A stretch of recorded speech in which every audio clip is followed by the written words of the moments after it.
Alors je quitte la ville bruyante de Mélidé qui n'est pas la ville la plus attirante qui existe. Il y a des plus belles villes que ça, des plus beaux villages. Ouais, c'est pas si grand que ça. Et donc je quitte sous un ciel gris. Je sens quelques gouttes. Donc je risque d'avoir de la pluie. Et si vous remarquez, j'ai mis mon petit polar. Donc il fait pas chaud.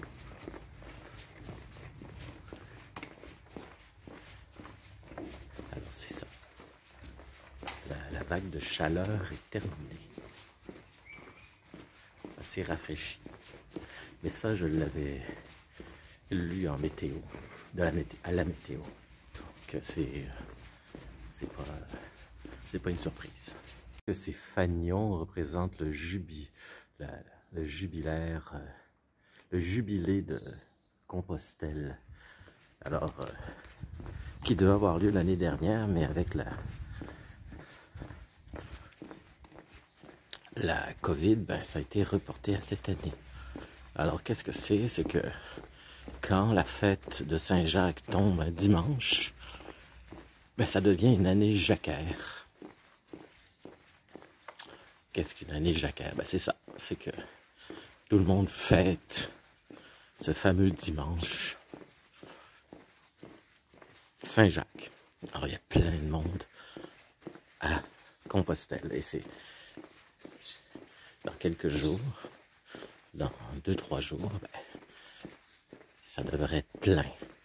Ce que je vais faire pour éviter plein à Compostelle, ce que je vais faire pour éviter la foule, parce que moi j'ai déjà été à Compostelle et je ne traînerai pas là-bas, parce que je connais déjà très bien. Ce que je vais faire, c'est que je vais arrêter à 5 km. Il y a une immense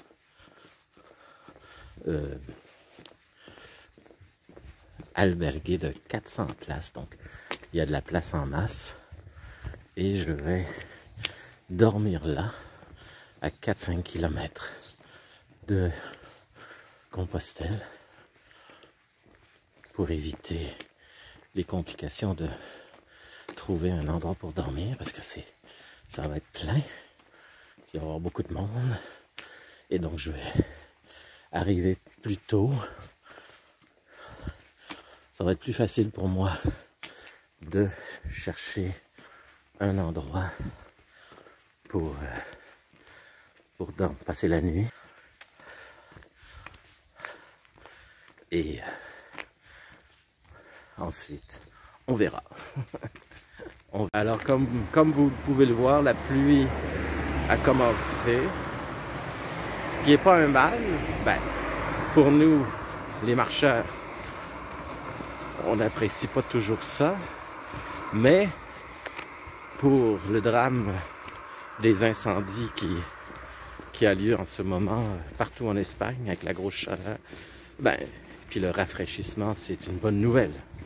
Donc, on est content pour l'Espagne, pour la chaleur qui s'en va et les feux qui vont s'éteindre, mais on est déçus parce que ça nous tombe sur la tête. Vous avez une alternative à gauche ou à droite. En fait, je crois que c'est à peu près la même distance. C'est juste qu'à gauche, vous allez voir, c'est une façon de voir des villages, de faire un tour dans certains villages, ou à droite, qui est le chemin classique. Alors, je vais continuer sous la pluie, évidemment, sur le chemin classique. L'avantage en Galice, c'est que les forêts sont denses. C'est des belles forêts bien feuillues, bien verdoyantes. Et ça fait que la pluie, c'est pas une grosse pluie qu'on a pour le moment. Ben, elle ne nous dérange pas trop. Parce que la forêt est là pour nous protéger. Alors tout ce qu'on souhaite, c'est qu'elle soit la plus présente possible pour le moment qu'on va être sous la pluie. Parce que supposément que c'est juste une journée de pluie. Encore là, la météo peut toujours se tromper. On verra. Je vous ai montré des ponts romains. Mais il y a des ponts encore plus... Vous voyez, ça tête de dolmen. Très... L'important, c'est de ne pas glisser, hein, parce que avec la pluie, ça devient glissant. Regardez bien ça. Un pont gaulois, même si on est en Espagne, avec des genres de dolmens. Ça fait différent des ponts romains qu'on connaît. Et on arrive à une petite montée protégée par la forêt, protégée de la pluie par la forêt. Ça, c'est toujours agréable.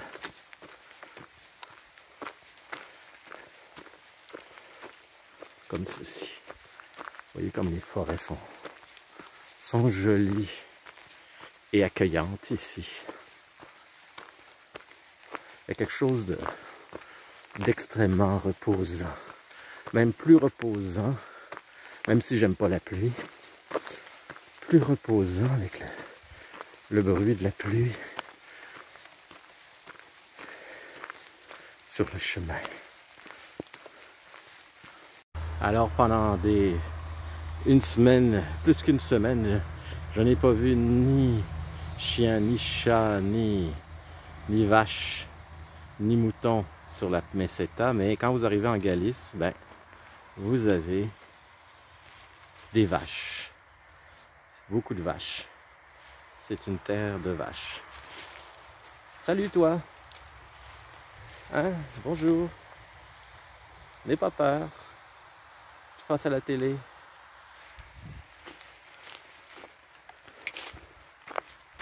Ah, il y en a une autre ici. Ils se mettent à l'abri, ce qui est normal.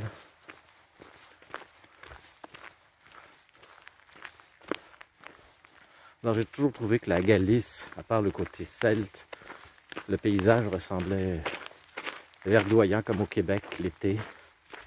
Et plein de vaches comme au Québec aussi. Alors on me retrouve un peu comme chez nous, chez moi. Il y a des petits comptoirs le long de la route, puis, des fruits et légumes de toutes sortes. Et là, je suis tombé sur vous vous souvenez, la tartine de fromage et de confiture de coin. Ben voilà, j'en ai trouvé encore. Alors, je me suis permis de m'en prendre encore. Alors, je vais goûter si elle est aussi bonne que l'autre fois. Je ne suis pas sûr, mais je pense que c'est une forêt d'eucalyptus. Alors, ceux qui me suivent, ben, chaque fois que je vois une plante particulière, ben, ils m'informent.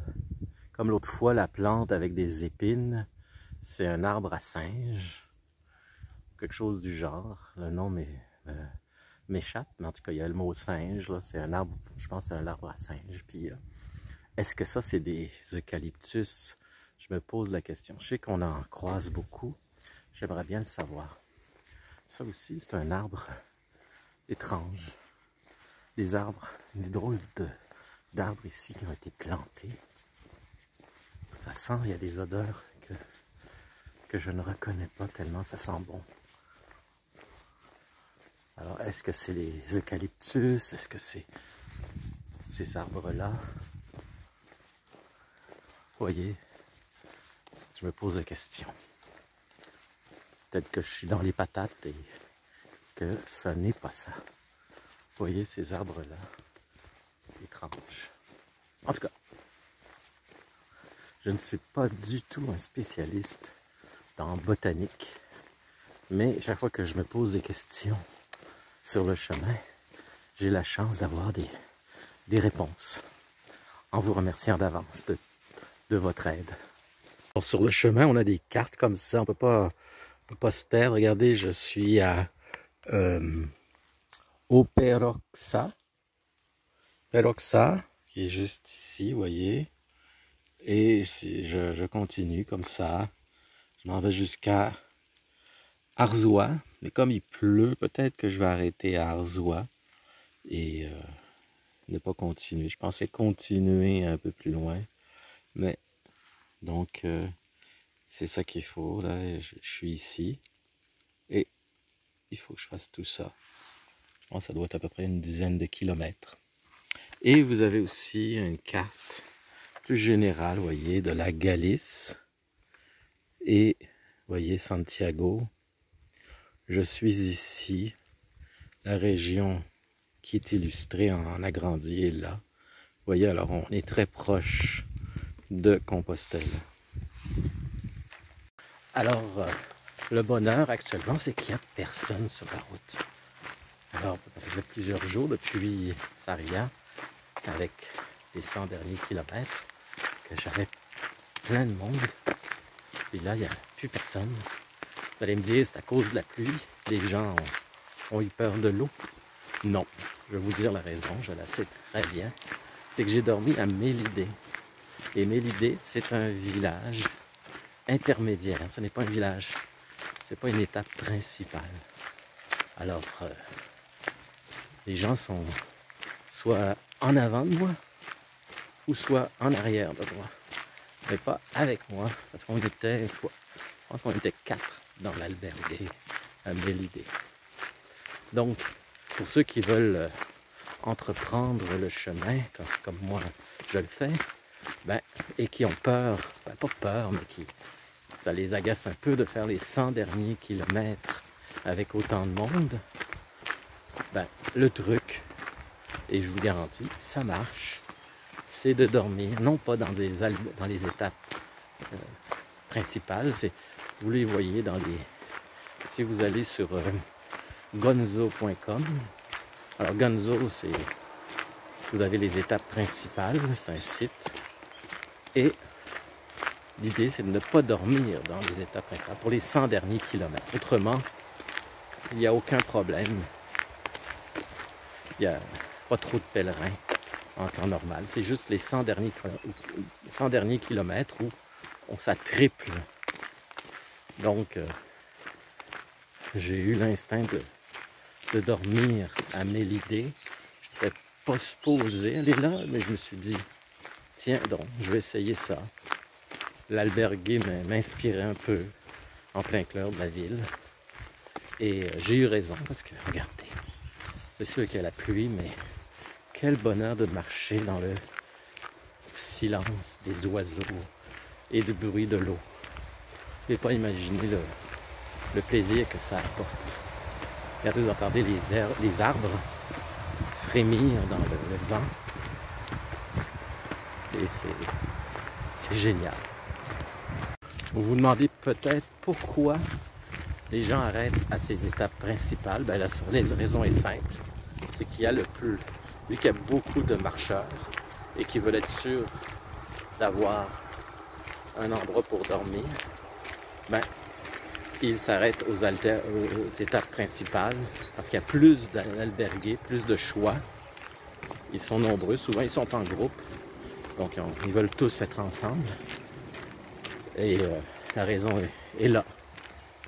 Juste pour vous dire que je vais arrêter probablement à cause de la température de la pluie à Arzua, qui est une étape principale. Mais je ne suis pas allergique à la foule. Ça fait différent. Et ça permet d'apprécier la nature, le silence, comme ici. Là, je suis comme en état de choc parce que je ne suis pas habitué à voir si peu de personnes autour de moi. À part les vaches, vous entendez les vaches, mais elles sont très calmes, ne dérangent pas trop, ils sont dans leur enclos. Alors je vous montre ici le chemin parce que c'est verdoyant de façon incroyable. La pluie a tout fait verdir encore. Et j'ai l'impression d'être en Irlande. Parce que j'ai eu la chance de marcher en Irlande. Bon, c'est pas le chemin de Compostelle, mais c'est des chemins aussi beaux. Et ça me rappelle l'Irlande. L'Irlande qui est un pays celte aussi. Donc, c'est comme si je faisais un voyage dans l'espace. L'espace, et je me retrouve en Irlande. Pourtant, je suis toujours en Espagne. C'est probablement le plus bel Oreos que j'ai vu à date en bois. Puis longtemps. Alors, tu sais, c'est vraiment décoratif maintenant. Il ne sert plus à mettre du grain. Et vous voyez comment il est bien entretenu. Ça fait un décor vraiment typique. À côté, vous avez des vignes, des fleurs et quelques maisons à l'abandon. Comme d'habitude. Passage de bœuf. Ça, je vois pas ça souvent. On voit ça au Québec, des passages d'orignaux, mais des passages de vaches. C'est original. Ici, le village de Arzois, où je vais dormir, à flanc de montagne. Très joli village. Ben là, vous ne voyez pas tout parce qu'il est caché par les arbres qui sont juste devant moi. Je vais vous envoyer une partie dans le milieu de mon écran. De toute façon, j'arrive bientôt. Quand je vous dis qu'on est au pays de l'ardoise, regardez, une niche en ardoise. Faut le faire, hein? J'ai jamais vu ça. Mais pourquoi pas? Hein? Alors, je ne suis pas encore à Arzois. Je suis dans un autre village qui est Ribadiso. Ribadiso. Je ne sais pas si c'est Diso ou Diso. Mais en tout cas, c'est pas, vous voyez, Manson, Ribadiso. Ce n'est pas Arzois. Mais je ne suis pas très loin. Alors je suis à l'albergue de Selmo. Voici la cuisine. Salle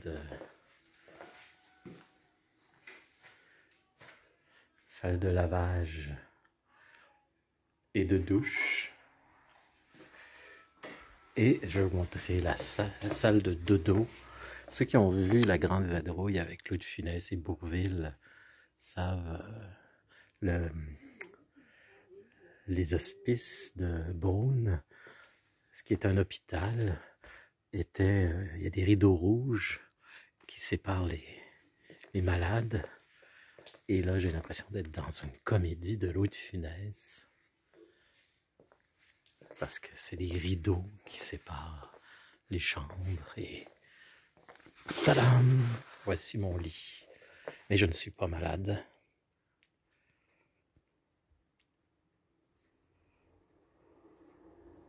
Alors, je suis sur mon lit, comme je dis, sans être malade.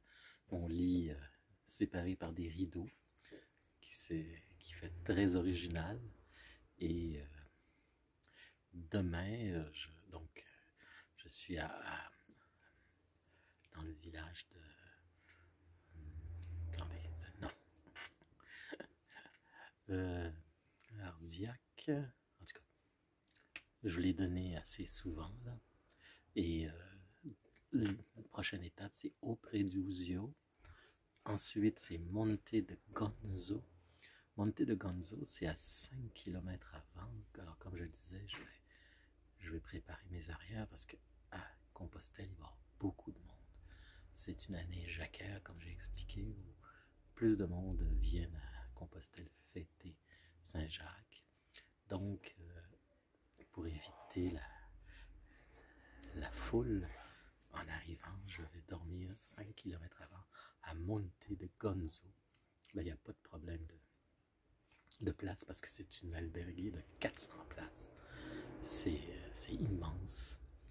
Et donc, tu arrives le matin reposé parce que tu es juste à 4 km. Et ça me laisse le temps de trouver euh, une, une, une albergue sans trop perdre de temps. Et donc, demain au Pedroso, après Monte de Gonzo, et finalement, vous devez avoir hâte. Moi, j'ai déjà vu Compostelle à 2 reprises, donc. Mais pour vous qui n'avez jamais vu peut-être Compostelle, je vais vous faire toute une belle visite pour vous faire découvrir cette merveilleuse ville.